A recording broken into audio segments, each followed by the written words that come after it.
Good morning everyone. मैं हूं doctor Saroj Kanwar. आज का जो हमारा टॉपिक रहेगा that is concentration of urine from the renal physiology. Fine, let's start with the topic osmolarity of urine. अब जो यूरिन है, यूरिन क्या होता है? एक फाइनल वेस्ट प्रोडक्ट होता है ब्लड का फिल्ट्रेशन के बाद में। जो किडनी का मेन रोल क्या होता है कि ब्लड को फिल्टर करना है और फाइनली उसमें से जो वेस्ट प्रोडक्ट्स है, सोल्यूट्स है, वाटर है, एक्सेस आयंस है, उनको क्या करना है? रिमूव करना, बॉडी से एक्सक्रीट करना। उसको हम लोग यूरिन बोल सकते हैं यहाँ पे। ठीक है, तो यूरिन भी क्या रहते हैं? टू टाइप्स के होते हैं, कंसनट्रेटेड यूरिन रहता है और डाइल्यूट यूरिन रहता है। तो आज का जो हमारा टॉपिक है that is concentration of urine.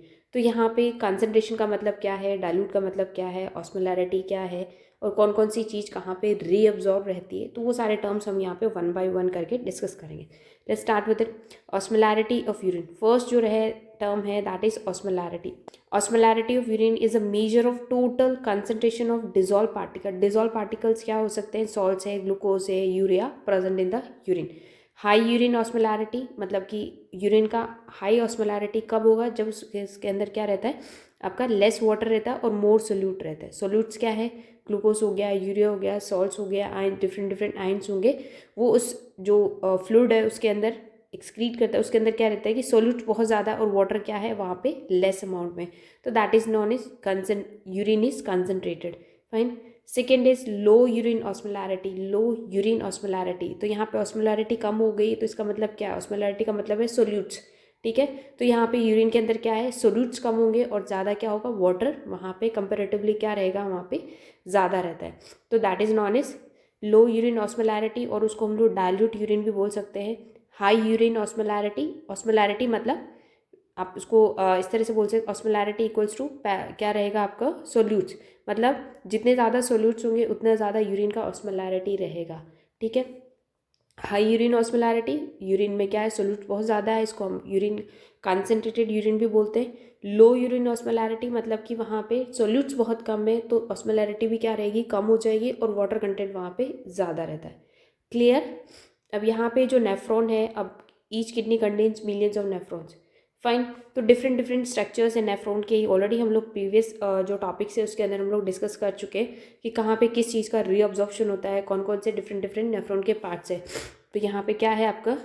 Glomerular filtrate है, यहाँ पे कैपिलरीज प्रेजेंट होता है, ब्लड एंटर होता है, यहाँ पे फिल्ट्रेट होता है, यहाँ पे फिर पीसीटी है, प्रॉक्सिमल कॉन्वोल्यूटेड ट्यूब्यूल। यहाँ से डिफरेंट डिफरेंट क्या है आपके? डिफरेंट डिफरेंट जो सॉल्ट्स है, सब्सटेंसेस है, वो रीअब्जॉर्ब रहते हैं। फिर लूप ऑफ हेनले आता है, फिर क्या है आपका? डीसीटी आएगा यहाँ पे। ठीक है, डिस्टल कॉन्वोल्यूटेड ट्यूब्यूल आता है, फिर कलेक्टिंग डक्ट आता है। तो ये डिफरेंट डिफरेंट पार्ट्स है। अब यहाँ पे इम्पॉर्टेंट रोल यही रहता है कि डिफरेंट डिफरेंट जो पार्ट्स है नेफ्रॉन के, इसमें क्या होता है? डिफरेंट डिफरेंट सब्सटेंसेस का रीअब्जॉर्प्शन एंड सिक्रीजन होता है। फाइन, जो फिल्ट्रेट है यहाँ पे ब्लड का फिल्ट्रेशन होता है। फिर पीसीटी में क्या है? पीसीटी से जो ट्यूबुलर स्ट्रक्चर है सारा, इसके अंदर से क्या होता है? रीअब्जॉर्प्शन होता है, वेरियस सॉल्ट्स हो गए आपके। ठीक है, और अमीनो एसिड्स वगैरह हो गया, ग्लूकोज हो गया, जो बॉडी का नीड है उसको क्या करता है? वापस हम लोग इस ट्यूबुलर पोर्शन से क्या करेंगे? रीअब्जॉर्ब कर लेते हैं। सम पार्ट्स में जैसे लोअर यू जो हेयरपिन बैंड है, यहाँ पे वाटर रीअब्जॉर्ब रहेगा यहाँ पे। फाइन, कुछ सब्सटेंसेस सिक्रीट होते हैं, सिक्रीजन होते हैं ट्यूब्यूल्स के अंदर जो एक्सेस अमाउंट में प्रेजेंट होते हैं। तो इस तरह से क्या रहता है? एक डिफरेंट डिफरेंट, और फाइनली यहाँ पे जो वेस्ट प्रोडक्ट बनता है that is known as urine बोलते हैं हम लोग उसको यहाँ पे। फाइन, तो नेफ्रॉन के जो डिफरेंट डिफरेंट पार्ट्स है, यहाँ पे ट्यूबुलर पोर्शन है, बॉमन्स कैप्सूल है, पीसीटी है, डीसीटी है, कलेक्टिंग डक्ट है, इनका काम होता है डिफरेंट डिफरेंट सब्सटेंसेस को रीअब्जॉर्ब करना और यहाँ पे सीक्रीट करना। जो बॉडी के अंदर जो नीड होता है, इसी फिल्ट्रेट के अंदर से जो जो रिक्वायरमेंट है बॉडी को, वो वापस रीअब्जॉर्ब हो जाएगा। और बॉडी में जो एक्सेस अमाउंट में जो वेस्ट प्रोडक्ट जो प्रेजेंट है, जो बॉडी का नीड नहीं है, वो उसके अंदर सिक्रीट होगा और फाइनली एक प्रोडक्ट बनेगा that is non is urine. उसको फाइनली हम लोग क्या बोलते हैं? उसको बोलते हैं हम लोग यूरिन बोलते हैं। फाइन, नेक्स्ट है इसमें। अब ऑस्मोलैरिटी क्या है? ऑस्मोलैरिटी में भी जस्ट हमने देखा था कि जो सोल्यूट्स का क्वांटिटी अगर बहुत ज़्यादा है तो हाई ऑस्मोलैरिटी रहेगा। अगर सोल्यूट्स वहाँ पे कम है, फाइन, सब्सटेंसेस कम है उसके अंदर फिल्ट्रेट के अंदर, तो वहाँ पे लो ऑस्मोलैरिटी रहेगा। फाइन, तो ऑस्मोलैरिटी ऑफ ग्लोमेरुलर फिल्ट्रेट क्या रहता है आपका? 300 मिली ऑस्मोल रहेगा यहाँ पे। जो बॉमन्स कैप्सूल में फिल्टर होके जो फिल्ट्रेट आता है यहाँ पे, उसका ऑस्मोलैरिटी क्या रहेगा आपका? 300 रहता है। Fine, urine is concentrated and it's osmolarity is 4 times more than the plasma. अब यहाँ पे रूल ये रहता है कि जो बॉमन्स कैप्सूल में जो फिल्ट्रेट हुआ है यहाँ पे, फाइन, जो फिल्ट्रेट हुआ उसका ऑस्मोलैरिटी कितना है? 300 है। बट फाइनली जो लास्ट में जो प्रोडक्ट बनता है, यूरिन जो प्रोडक्ट बनता है, उसका 1200 है। है। तो व्हाट इज़, अब इसमें क्या ये जो डिफरेंस है इसका क्या रीज़न है कि यहाँ पे जो फिल्ट्रेट हुआ बॉमन्स कैप्सूल में उसका तो 300 था ऑस्मोलैरिटी, और फाइनली जो यूरिन जो हमारा बना उसका कितना है 1200 बना है। तो यहाँ पे जो ट्यूबुलर बॉमन्स कैप्सूल से लेके जो ट्यूबुलर पोर्शन है, जो लूप ऑफ हेनले है, डीसीटी है, कलेक्टिंग डक्ट है, यहाँ पे क्या क्या डिफरेंस, क्या क्या मैकेनिज्म्स यहाँ पे काम करेगी, यूरिन को क्या फाइनली क्या बनाए 1200 का आपका ऑस्मोलैरिटी 4 टाइम्स, जो नॉर्मल प्लाज्मा था उसका उससे 4 टाइम्स हमारा यूरिन का जो ऑस्मोलैरिटी है दैट इज़ 1200। तो ये डिफरेंट इसके अंदर जो प्रोसीजर्स होंगे, जो मैकेनिज्म होंगे, ये हम आज इसके अंदर डिस्कस करेंगे। फाइन, नेक्स्ट क्या है, mechanism of urine formation is same as for the dilute and the concentrated urine. ठीक है, अब जो यूरिन फॉर्मेशन का जो मैकेनिज्म है, बॉमन्स कैप्सूल से क्या हुआ, फिल्ट्रेट पास हुआ, फिर पीसीटी से रीअब्जॉर्व हुई बहुत सारी चीज़ें, फिर फिल्ट्रेट आगे पास होता है ट्यूबुलर पोर्शन में, हेयरपिन बैंड में आता है, फिर डीसीटी तक पहुंचता है। ठीक है, तो यहाँ पे क्या है कि जो यूरिन फॉर्मेशन का जो प्रोसीजर है, यूरिन चाहे वो कंसनट्रेटेड है या फिर वो डाइल्यूट है, उनका जब तक वो कहाँ पे नहीं आता, डीसीटी तक नहीं पहुँचता है, तब तक उन दोनों का प्रोसीजर क्या रहता है आपका सेम रहता है वहाँ पे। ठीक है, डीसीटी तक आता है वो बॉमन्स कैप्सूल से, फिर डिसेंडिंग ट्रैक्ट है, फिर असेंडिंग ट्रैक्ट है, और डीसीटी तक पहुँचता है तो urine, concentrated urine and the dilate urine, उन दोनों का मैकेनिज्म क्या रहेगा आपका सेम मैकेनिज्म रहता है। बट जो फाइनली जो यूरिन जो हमारा वेस्ट प्रोडक्ट जो बनता है उसमें क्या रहता है, उसका जो ऑस्मोलैरिटी रहता है दैट इज़ 1200 रहता है यहाँ पे। ठीक है, तो हमने अभी जस्ट देखा कि मैकेनिज्म यूरिन फॉर्मेशन डीसीटी तक तो दोनों का सेम रहता है, डाइल्यूट यूरिन का और कंसनट्रेटेड यूरिन का। बट फाइनली जब कंसनट्रेटेड यूरिन फॉर्म होता है, उसका प्लाज्मा का जो प्लाज्मा रहता है उसका ऑस्मोलैरिटी कितना है 1200 रहता है। फाइन, अब ये जो नेफ्रॉन का जो स्ट्रक्चर है यहाँ पे क्या है, आपको बॉमन्स कैप्सूल है यहाँ पे, फाइन, फिल्ट्रेट है यहाँ पे, पीसीटी है, फिर लूप ऑफ हेनले है, फिर डीसीटी है, फिर कलेक्टिंग डक्ट है। तो यहाँ पे जस्ट पहले प्रीवियसली हमने देखा इसके अंदर कि डिफरेंट सब्सटेंसेस का रीअब्जॉर्प्शन है, डिफरेंट सब्सटेंसेस का सिक्रीजन है।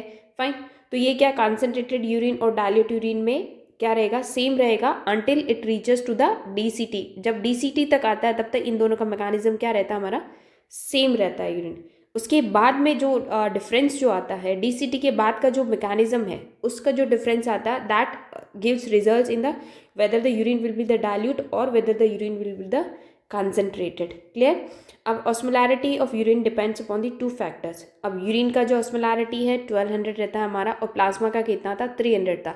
तो यहाँ पे अब क्या रीजंस थे यहाँ पे कि 300 से 1200 तक हमारा ऑस्मोलैरिटी रीच होता है। फाइन, तो कितना डिपेंड्स अपॉन दी 2 फैक्टर्स, क्या है, water content in the body and the anti diuretic hormone. It's very important point कि जो ऑस्मोलैरिटी ऑफ यूरिन है डिपेंड करता है कि बॉडी में वाटर कंटेंट कितना है, और एंटी डायूरेटिक हार्मोन का सबसे इंपॉर्टेंट रोल रहता है यहाँ पे। अब फॉर्मेशन क्या रहता है, फॉर्मेशन ऑफ डाइल्यूट यूरिन, इसमें क्या रहेगा, when the water content in the body increases body excrete dilute urine. Body के अंदर सफिशिएंट अमाउंट में वाटर है तो बॉडी क्या जो किडनी है उसमें क्या रीअब्जॉर्प्शन ऑफ वाटर का नीड नहीं होता। जो ट्यूबुलर पोर्शन है नेफ्रॉन का उसके अंदर अगर वाटर है, यहाँ पे बॉडी के अंदर ऑलरेडी बहुत ज़्यादा वाटर है, तो ट्यूबुलर पोर्शन से जो वाटर है उसका रीअब्जॉर्प्शन क्या करेगा, किडनी बहुत कम करता है, बिकॉज उसके पास ऑलरेडी सफिशिएंट अमाउंट में वाटर है। तो वो क्या करेगा, इस जो आपका जो फिल्ट्रेट है उसके अंदर वाटर एक्सेस अमाउंट में रहेगा, that is known as dilute urine. जो यूरिन बनेगा उसको हम लोग क्या बोलेंगे, डाइल्यूट यूरिन बनता है। This is achieved by the inhibition of ADH secretion. Anti diuretic hormone है, ये क्या करेगा, आपका इसका इनहिबिशन रहेगा। जब डाइल्यूट यूरिन फॉर्म होता है तो उसका क्या रहेगा, इनहिबिशन रहता है, बिकॉज एंटी डायरेटिक हार्मोन क्या करता है, डीसीटी के वहाँ पे क्या करेगा, वाटर का रीअब्जॉर्प्शन करवाता है। बट बॉडी में ऑलरेडी वाटर का कंटेंट बहुत ज़्यादा है, तो क्या करें, जो नेफ्रॉन के जो ट्यूबुलर पोर्शंस है, डीसीटी जो है डिस्टल कॉन्वर्टेड ट्यूब्यूल, वहाँ से वाटर का रीअब्जॉर्प्शन हमें नीड नहीं है, तो वाटर क्या जो यूरिन जो फॉर्म होगा उसके अंदर क्या वाटर का अमाउंट क्या एक्सेस रहेगा। फाइन, और वो कैसे होता है, एडीएच वहाँ पे इनहिबिट करना पड़ता है, बिकॉज एडीएच का काम क्या होता है कि डीसीटी में वाटर का रीअब्जॉर्प्शन करवा देता है वहाँ पे। अगर हमें वाटर का रीअब्जॉर्प्शन का नीड नहीं है तो एडीएच को हमें यहाँ पे क्या करना पड़ेगा, इनहिबिट करना पड़ेगा। ठीक है, so the water reabsorption from the renal tubules does not take place, leading to excretion of large amount of water, this makes the urine. Finally क्या बनता है, डाइल्यूट यूरिन का फॉर्मेशन होता है। नेक्स्ट है formation of the concentrated urine. Again the most important point, when the water content in the body decreases, body के अंदर water content बहुत कम है, कम पानी पिया आपने, तो kidney retains water from the renal tubules and excretes concentrated urine. Most important point, because यहाँ पे क्या है कि भाई बॉडी के अंदर वाटर कंटेंट क्या है, बहुत ही कम हो रहा है, आपने पानी बहुत कम पिया है, तो किडनी को क्या करना पड़ेगा, किडनी को तो वाटर का बैलेंस करना पड़ेगा बॉडी के अंदर होमोस्टेसिस मेंटेन करने के लिए, कि बॉडी को जितना नीड है उतना उतना वाटर क्या करना पड़ेगा, रीअब्जॉर्ब करना पड़ेगा, उसको बैलेंस करना पड़ेगा। तो किडनी क्या करेगा, retains water from the renal tubule, जो नेफ्रॉन के जो ट्यूबुलर पोर्शन उसमें से एक्सेस वाटर का क्या होगा, रीअब्जॉर्प्शन होगा, और फाइनली क्या रहेंगे वहाँ पे सिर्फ सोल्यूट्स बचते हैं। अगर सोल्यूट्स एक्सेस में है, वाटर उस ट्यूबुलर पोर्शन में बहुत कम है, that is known as concentrated, उसको क्या, उस यूरिन को हम क्या बोलते हैं, कंसनट्रेटेड यूरिन बोलते हैं। ठीक है, अब ये जो कंसनट्रेटेड यूरिन है इसका जो प्रोसीजर है, कौन कौन से प्रोसेस है यहाँ पे, 2 प्रोसेस काम आते हैं, development and maintenance of medullary gradient, ठीक है, by the counter current system and secretion of ADH. जो कंसंट्रेशन ऑफ जो यूरिन है मेनली क्या है, बॉडी के अंदर जब वाटर कम रहता है, जब आप बहुत ज़्यादा कम पानी पीते हो तो क्या करेगा, ब्लड के अंदर भी क्या, प्लाज्मा के अंदर भी वाटर कम रहेगा, वाटर कम रहेगा तो क्या होगा, किडनी क्या करेगा, किडनी को तो अंदर बैलेंस करके रखना पड़ता है, तो किडनी का अंदर जो ट्यूबुलर जो फिल्ट्रेट आएगा आपका ट्यूबुलर पोर्शन में यहाँ से, ठीक है, नेफ्रॉन के ट्यूबुलर पोर्शन, उसमें से जितना भी वाटर होगा उस सबको क्या करेगा, वो रीअब्जॉर्ब कर लेता है, वापस बॉडी के अंदर क्या चला जाएगा, वो वाटर को रीअब्जॉर्ब करेगा ताकि इंटरनल एनवायरनमेंट मेंटेन रहे। यहाँ पे वाटर पूरा चला गया, रीअब्जॉर्ब कर लिया, तो लास्ट में फाइनली क्या बचते हैं, आपके सोल्यूट्स बचते हैं यहाँ पे finally, and that leads to the formation of concentrated urine बोलते हैं उसको। फाइन, नेक्स्ट क्या है यहाँ पे, मिडुलरी ग्रेडियंट। अब जो कंसंट्रेटेड यूरिन फॉर्मेशन है उसमें क्या है, कुछ टर्म्स है, दैट इज मिडुलरी ग्रेडियंट। मिडुलरी ग्रेडियंट क्या है, gradual increase in the osmolarity of the medullary interstitial fluid is called medullary gradient. It plays an important role in the concentration of urine. अब medullary gradient क्या है, kidney है, kidneys की 2 layers होती है, बाहर वाली कॉर्टेक्स से होती है और इनर जो डीपेस्ट होती है दैट इज नॉन एज मिडुला। मिडुला के अंदर क्या इंटरस्टिशियल फ्लूइड होता है और यहाँ पे मेनली कौन से नेफ्रॉन्स होते हैं, जक्स्टा मिडुलरी नेफ्रॉन्स होते हैं। जो कंसंट्रेशन ऑफ यूरिन है ये मेनली क्या, कौन परफॉर्म करता है इस मैकेनिज्म को, ये करते हैं जक्स्टा मिडुलरी नेफ्रॉन्स का काम होता है कंसंट्रेशन ऑफ यूरिन का फॉर्मेशन करना। क्लियर है। अब मेडुलरी ग्रेडियंट क्या है, gradual increase in the osmolarity, ठीक है, salt concentration of the medullary interstitial fluid, जो मिडुला है अंदर इनर पार्ट है, डीपेस्ट पार्ट है, वहाँ पे क्या है, जो फ्लूइड जो प्रेजेंट है नेफ्रॉन्स के बाहर, जो इंटरस्टिशियल जो फ्लूइड है, ठीक है, उसके अंदर क्या रहता है, सॉल्ट का इंक्रीज होना, मतलब कि सोल्यूट्स का वहाँ पे इंक्रीज होना, that is known as medullary gradient. Osmolarity increase हो रही है बिकॉज जो ट्यूबुलर पोर्शन है नेफ्रॉन का, वहाँ से क्या होता है, रीअब्जॉर्प्शन होता है हर चीज़ का। फाइन, स्टेप बाय स्टेप जो है वो हम करेंगे अभी आगे, उसमें क्या रहेगा, ऑस्मोलैरिटी बढ़ता चला जाए, बिकॉज यहाँ से जो सोल्यूट्स है उनका क्या रहेगा, रीअब्जॉर्प्शन रहता है, जैसे जैसे रीअब्जॉर्प्शन होगा मेंटेन रहेगा, तो वह क्या है, जो इंटरस्टिशियल फ्लूइड है उसका क्या है, ऑस्मोलैरिटी क्या रहेगा, हाई रहता है, that is known as medullary gradient बोलते हैं इसको। किडनी है some unique mechanism called counter current mechanism. अब ये जो मिडुलरी ग्रेडियंट का ऑस्मोलैरिटी इंक्रीज होना, कंसंट्रेशन यूरिन का फॉर्मेशन होना, ये किस तरह से होता है, काउंटर करंट मैकेनिज्म में एक प्रोसीजर है which is responsible for the development and maintenance of medullary gradient, ठीक है, and hyper osmolarity of interstitial fluid in the inner medulla. Clear. जो नेफ्रॉन्स है, जक्स्टा मिडुलरी नेफ्रॉन, उनका ये ट्यूबुलर पोर्शन है और बाहर क्या है, इंटरस्टिशियल फ्लूइड है। फाइन, अब इन दोनों के बीच में क्या रहता है, एक बैलेंस बना के रहना पड़ता है हमें, ठीक है। जो ट्यूबुलर पोर्शन के अंदर जो सोल्यूट्स है, जो वाटर है, क्लियर है, और जो इंटरस्टिशियल फ्लूइड है इसके अंदर जो सोल्यूट्स और वाटर है, इन दोनों का क्या रहेगा, एक तरह से क्या है, बैलेंस बना के रहना पड़ता है कि दोनों का आयंस और वाटर क्या रहेगा, आपका बैलेंस होना चाहिए कि ट्यूबुलर पोर्शन में और इंटरस्टिशियल फ्लूइड में, that is known as medullary gradient बोलते हैं उसको। क्लियर है। नेक्स्ट रहता है काउंटर करंट मैकेनिज्म, ठीक है। काउंटर करंट मैकेनिज्म क्या है, process by which opposite flow of fluid in kidney tubules helps in the reabsorption of water salts and making urine concentration. अब ये बहुत इंपॉर्टेंट टर्म है यहाँ पे, काउंटर करंट मैकेनिज्म, ये इसके नेम से ही पता चलता है। Counter current mechanism is a process by which opposite flow of fluid in kidney tubules helps in reabsorption of water salts and making urine concentrated.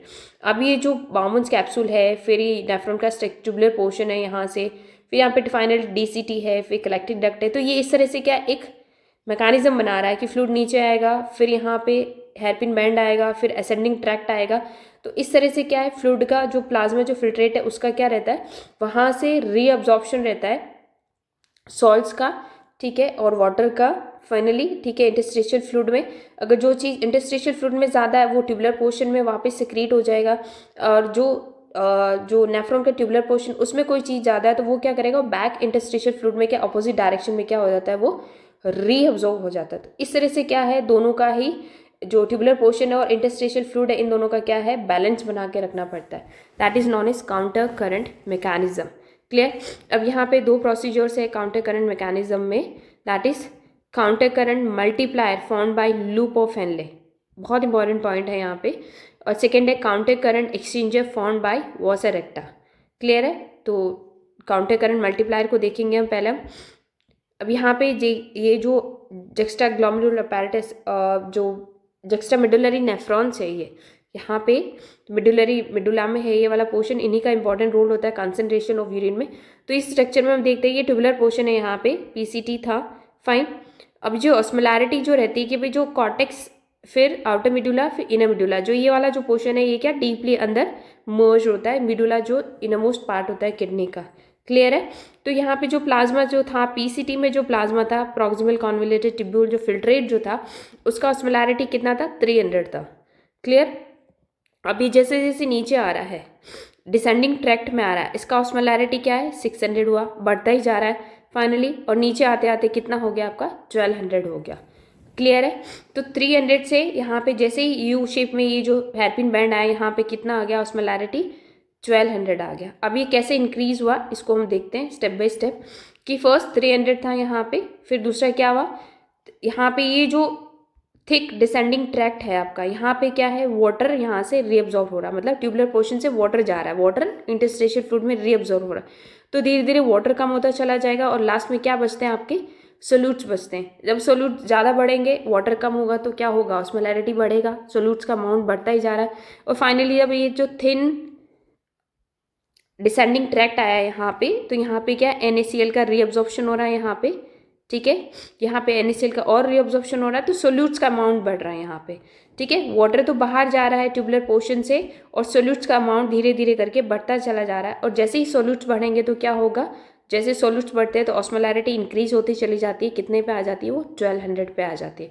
Clear है। तो ये डिसेंडिंग ट्रैक था आपका।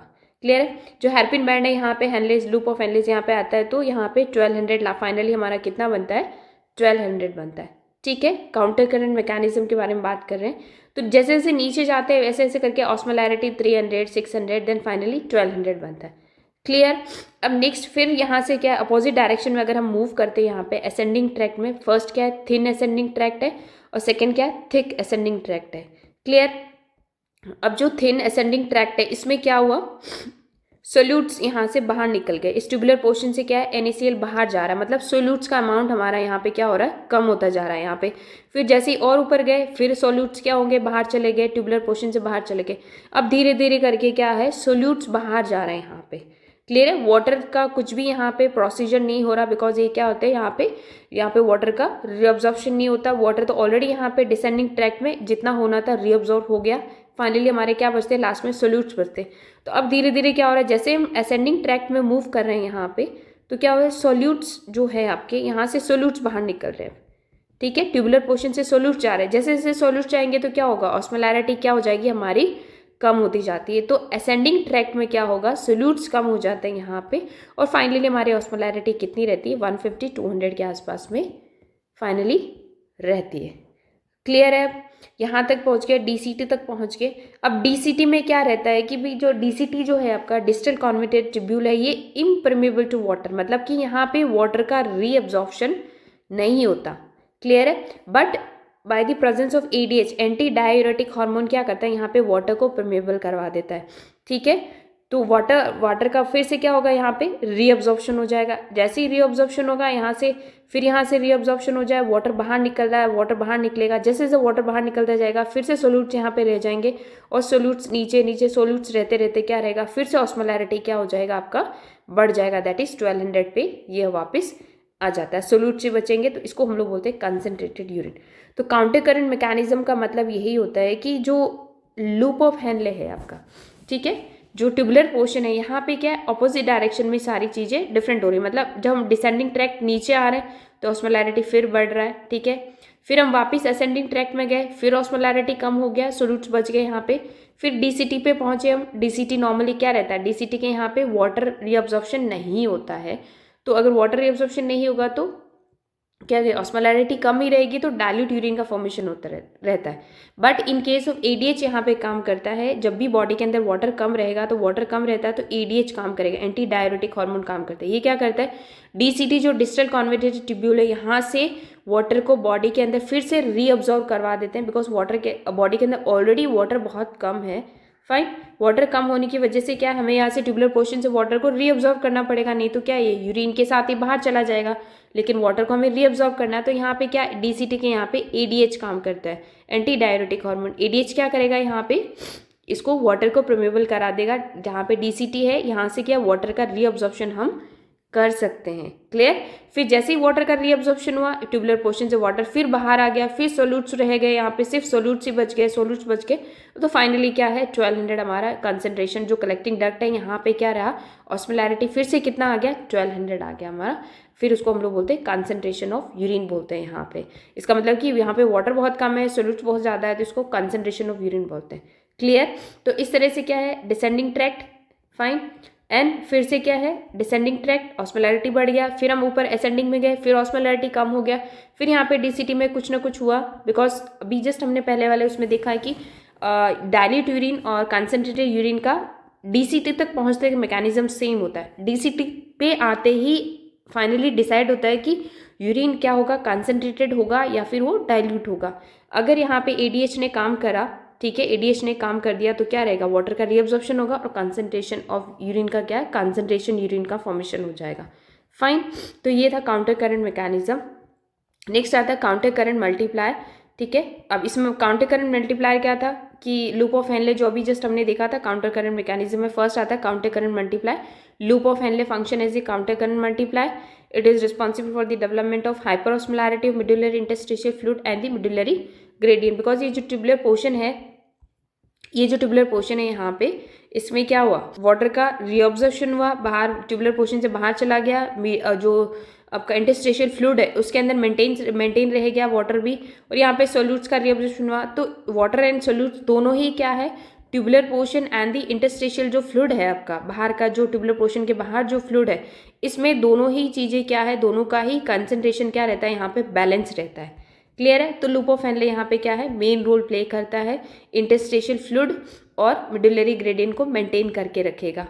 Clear. Loop of Henley mainly क्या था, juxtamedullary nephrons है, plays an important role in the counter current multiplier because of the loop of these nephrons long extend up to deeper parts of the medulla। Clear है। जो juxtamedullary nephrons है, मिडुला में जो nephrons है, उनका क्या रहता है, बहुत इंपॉर्टेंट रोल रहता है यहाँ पे। फाइन, ऑस्मोलैरिटी को मेंटेन करना है और इंटरस्टिशियल फ्लूइड जो मिडुलरी ग्रेडियंट है उसको भी क्या करना है, मेंटेन करके रखना है। क्लियर। तो यहाँ पे जो ऑस्मोलैरिटी है, फर्स्ट पहले कम होगी, फिर यहाँ पे बढ़ती है, फिर यहाँ 1200 रहेगा, फिर ऊपर जाएगी, फिर कम हो जाएगी, फिर वापस बढ़ जाएगी। तो इस तरह से क्या है, काउंटर करंट मल्टीप्लायर, मतलब डिफरेंट स्टेजेस पे क्या हो रहा है, कम हो रहा है, फिर बढ़ रहा है, फिर फाइनली क्या हो रहा है, ज़्यादा हो रहा है। तो ऑस्मोलैरिटी क्या अप एंड डाउन इस तरह से एक मैकेनिज्म बन रहा है यहाँ पे। क्लियर है। तो that is known as counter current multiplier बोलते हैं इसको। ठीक है, जैसे यहाँ पे क्या है, water filtrate enters the loop of Henle, descending limb permeable to water move out. ठीक है, ट्यूबुलर पोर्शन से वाटर बाहर जा रहा है, सोल्यूट्स यहाँ पे बच रहे हैं, तो ऑस्मोलैरिटी इंक्रीज हो जाएगा, फिल्ट्रेट बिकेम कंसंट्रेटेड, मतलब ऑस्मोलैरिटी बढ़ गया है, कितना 1200 तक आ जाएगा। फिर असेंडिंग लिम्ब रहेगा, यहाँ पे अपोजिट डायरेक्शन में रहेगा, permeable to water, NaCl pumped out. ठीक है, सोल्यूट्स कम हो गए तो ऑस्मोलैरिटी हमारा वहाँ पे कम होता चला जा रहा है। जैसे हम ऊपर मूव करते, medulla became salty, filtrate becomes dilute, DCT तक आते आते डाइल्यूट हो गया। Repeated flow in loop, counter current movement, salt accumulates in the medulla, medullary gradient formed in 3 to 1200 आपका ऑस्मोलैरिटी यहाँ पे प्रेजेंट होता है। तो इस तरह से जो ट्यूबुलर पोर्शन है और जो मिडुलरी जो इंटरस्टिशियल फ्लूइड है, बाहर का जो फ्लूइड प्रेजेंट है यहाँ पे, तो यहाँ पे दोनों का बैलेंस बना के रखना है कि जो ऑस्मोलैरिटी है दोनों का ही सेम होना चाहिए यहाँ पे। क्लियर है। तो इसको हम लोग बोलते हैं काउंटर करंट मल्टीप्लायर बोलते हैं।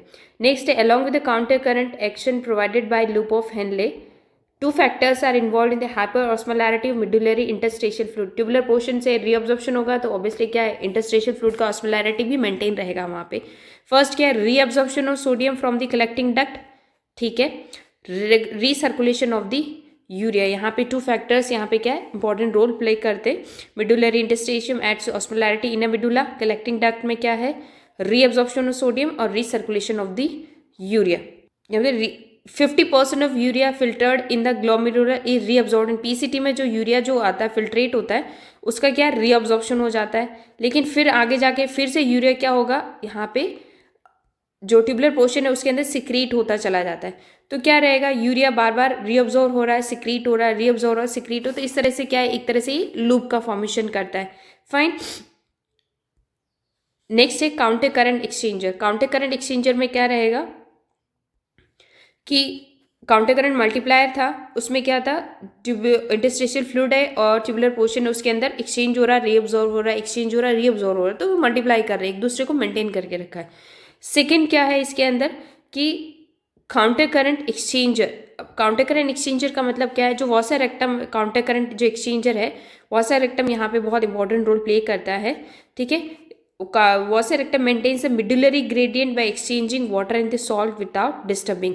अब यहाँ पे जो वॉसर रेक्टम क्या है, ये जो लूप ऑफ हेनले इसके साथ पैरेलल क्या है, इसके भी लूप्स बने हुए रहते हैं, बिकॉज यहाँ पे क्या है, जो इंटरस्टेशियल फ्लूइड जो प्रेजेंट है यहाँ पे क्या है, रीअब्जॉर्प्शन हो रहा है, ट्यूबुलर पोर्शन से क्या हो रहा है, रीअब्जॉर्प्शन हो रहा है चीज़ों का, क्लियर है, और सिक्रीजन ट्यूबुलर पोर्शन में होता है, फाइनली यूरिन हमारा बाहर निकल जाता है।